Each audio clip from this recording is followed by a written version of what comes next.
The night began with a quiet tension that no one spoke about openly, yet everyone felt it. The Vatican glowed with candlelight, but beneath the beauty there was a strange heaviness, as if the walls already knew what was coming. The bride entered the grand hall with a calm face, though her eyes carried exhaustion. She had been prepared, dressed, decorated and displayed like a symbol rather than a human being. Guests watched her steps carefully, whispering predictions about the future of Europe. Alliances depended on her. Reputation depended on her. Even the church's political balance seemed tied to what she would experience before sunrise. The groom walked beside her, stiff and uneasy, aware that the world expected him to perform a duty that went beyond marriage.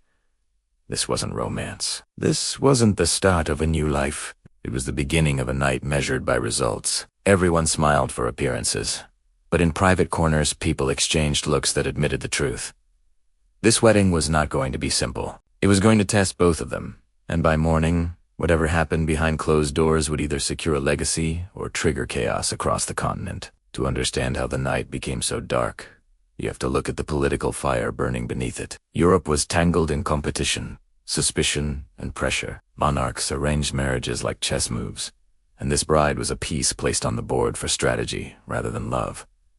She didn't choose her fate. It was chosen for her long before she entered the Vatican. Documented letters reveal how negotiations over her body were discussed, like financial agreements. The Vatican had a role too. By hosting the ceremony, it was lending its spiritual authority to a political deal. The groom's family needed this marriage to strengthen their power, but rumors followed him everywhere. People whispered about his health, his confidence, and whether he was capable of fulfilling the expectations of a royal marriage. No one dared speak openly, yet everyone feared the same outcome. If the wedding night failed, alliances would collapse. If it succeeded, European politics would settle, at least temporarily.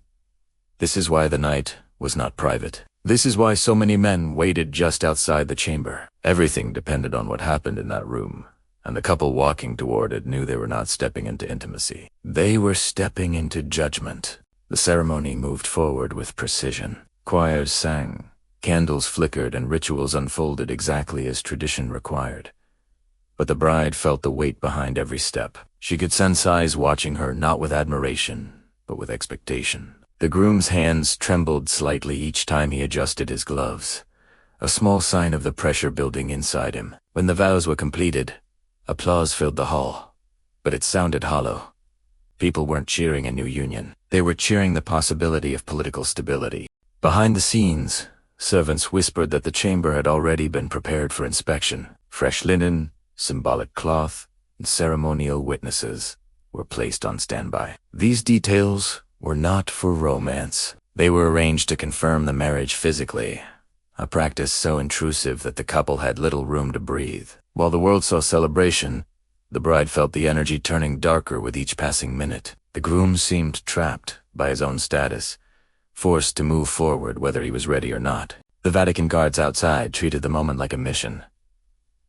The closing of the chamber door wouldn't bring privacy. It would start a countdown, one that the couple couldn't escape. When the couple entered the chamber, the first attempt to consummate the marriage began under suffocating pressure. The groom struggled to stay composed, and the bride tried to stay calm, but the situation felt unnatural. The sounds of footsteps outside reminded them that they weren't alone. Every minute felt monitored. Historians describe how the groom's anxiety intensified until he could barely function. The bride tried to reassure him, but she wasn't allowed the space to comfort or connect. Their emotions didn't matter. The requirement did. When the first attempt failed, a quiet knock at the door signaled the waiting officials.